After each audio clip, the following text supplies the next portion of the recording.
Lesson 10.5, Probabilities of Independent and Dependent Events. Two events are independent if the occurrence of one has no effect on the occurrence of the other.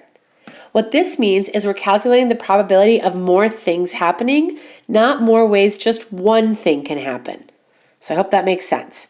If A and B are independent events, we can find the probability that they both happen simply by multiplying their probabilities together.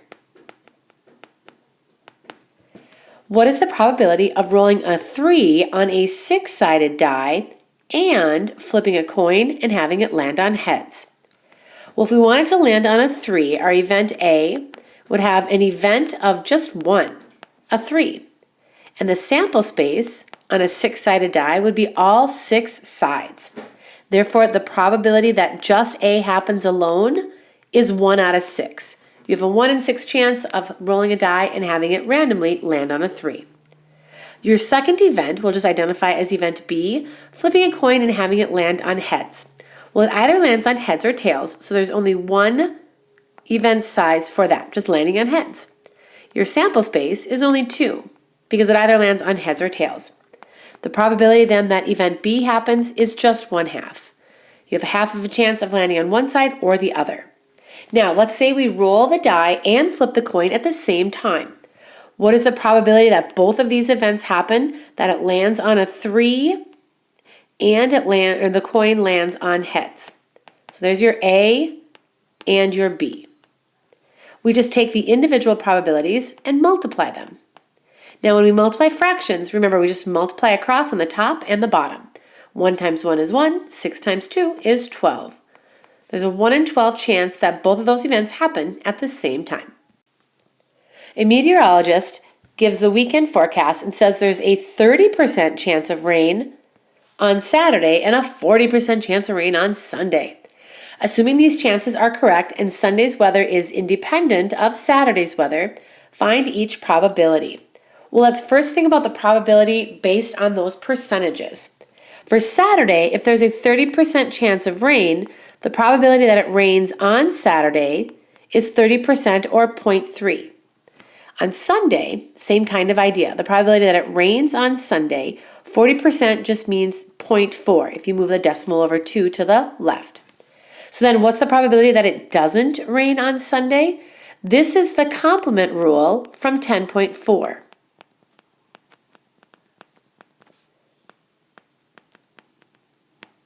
The probability that it won't rain is just simply the opposite, or what's left over from the fact that it has a probability that it will rain.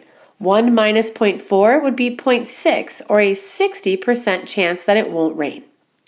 We can use these decimals to help us kind of interpret the probabilities together.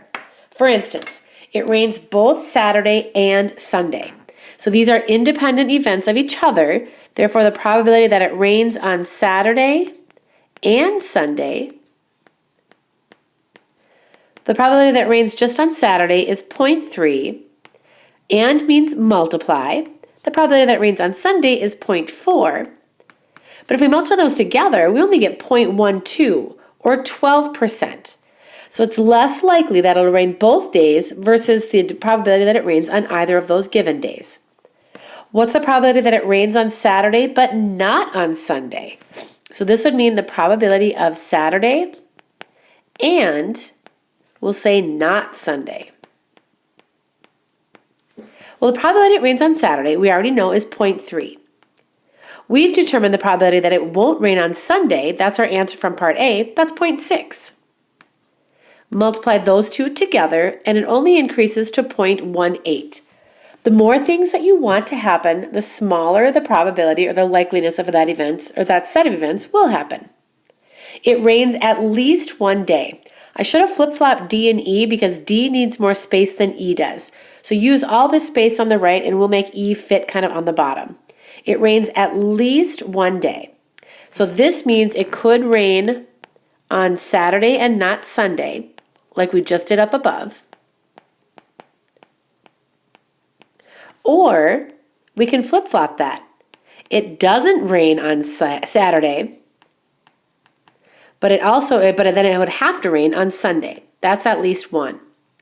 Or If it rains at least one day, it could rain both days. Now we have to kind of put all this together. So the probability that it rains on Saturday and not Sunday. We'll find that first part just by taking the probability it rains on Saturday, which was 0.3, and not on Sunday, which was 0.6. We've already done that answer. And then or means we add.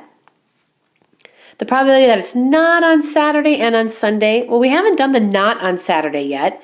If there's a 30% chance or 0.3 that it will rain, what's the percent chance or probability that it won't rain? That would be 0.7. And then it does rain on Sunday, 0.4. And then our last choice, what if it rains both days? Again, we've already done that one. That was part C. Saturday is 0.3 and Sunday is 0.4. What do we get if we find this grouping? 0.3 times 0.6 plus 0.7 times 0.4 plus 0.3 times 0.4. We should be able to enter that all in at once, and this increases our likeliness of happening to 0.58 or 58%. That means there's a 58% chance it will rain at least one day. For the last one, it rains exactly one day. We already have all of our information in part D. We just have to figure out which parts we're looking for. Exactly one day is essentially the first two parts that are underlined in red and blue. So it could rain on Saturday, but then it absolutely can't rain on Sunday. Or it could rain on, or not rain on Saturday, but then it has to rain on Sunday. Oops, and there we go. So those two with the or, we'll add them together. Remember, the probability that it will rain on Saturday and not on Sunday is 0.3 times 0.6. And then or means we're adding. The probability that it rains on Sunday and not Saturday is that 0.7 times 0.4. Ultimately, we're just using part of what our answer was up above. And this is a less likely occurrence, 46 or 0.46 or 46%. So in this example, we used percentages to help with our probability. We looked at the complement rule, and we looked at independent events for Saturday and Sunday's rain. When we change things up to be dependent, A and B are, or two events A and B are dependent if the occurrence of one affects the occurrence of the other.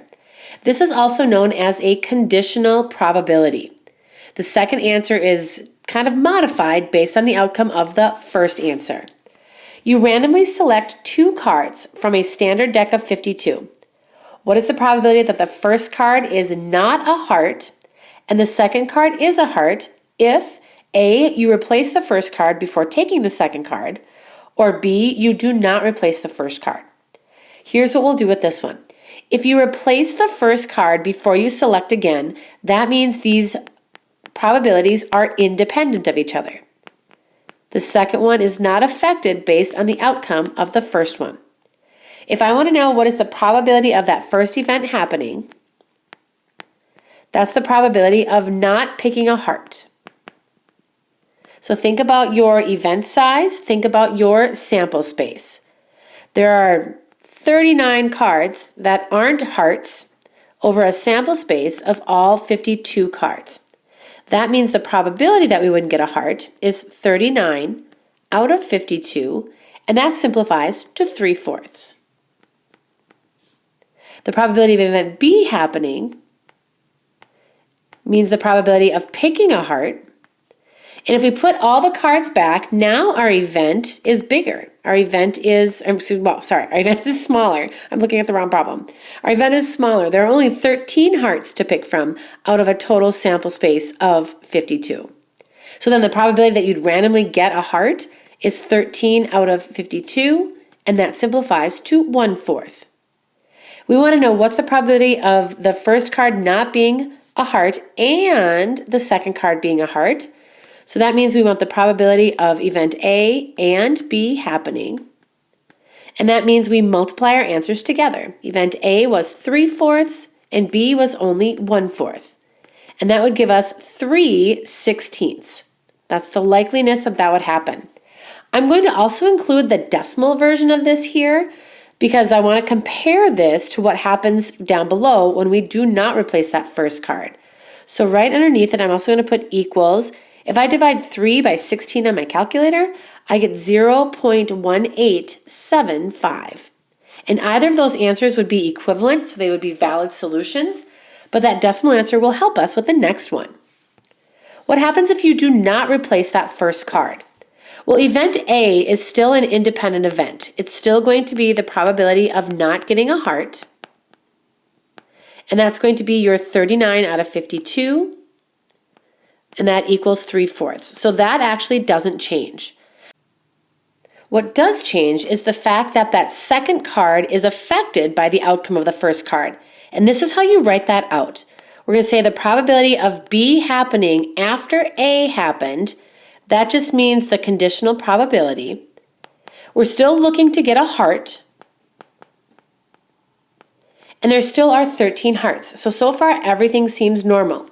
But if we didn't replace that first card, our sample space actually changes. If we take one card out before we draw the second card, our sample space changes to 51. And that's really the only thing that happens. So because we want both events to happen, we want the probability of A and B, because A happened, there's that weird little conditional sign, we just multiply them together. So we don't change how to complete it, we just change the sample space for that second option. And this would give us 39 on top over 204 on the bottom, which reduces to 13 over 68. And the decimal equivalent of that is approximately 0.1912. So what happens when we use this conditional probability is that the likeliness slightly increases.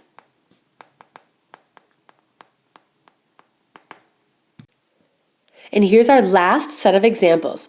Let P be a randomly selected number between 1 and 30. Find the indicated probability.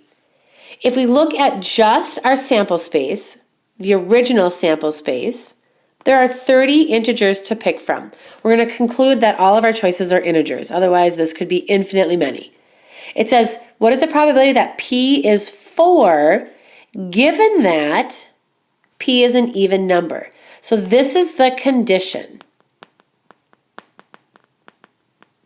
That's like saying if I pick a number from 1 to 30 and I see it and you ask me what it is, I'll be like, well, I know what it is. It's even. What's the probability that it would be a 4? Well, our event and our sample space are going to be modified.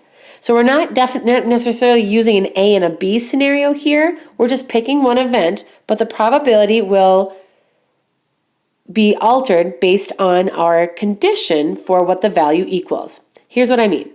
Our event, we want the number selected to be a 4. There's only one way that can happen.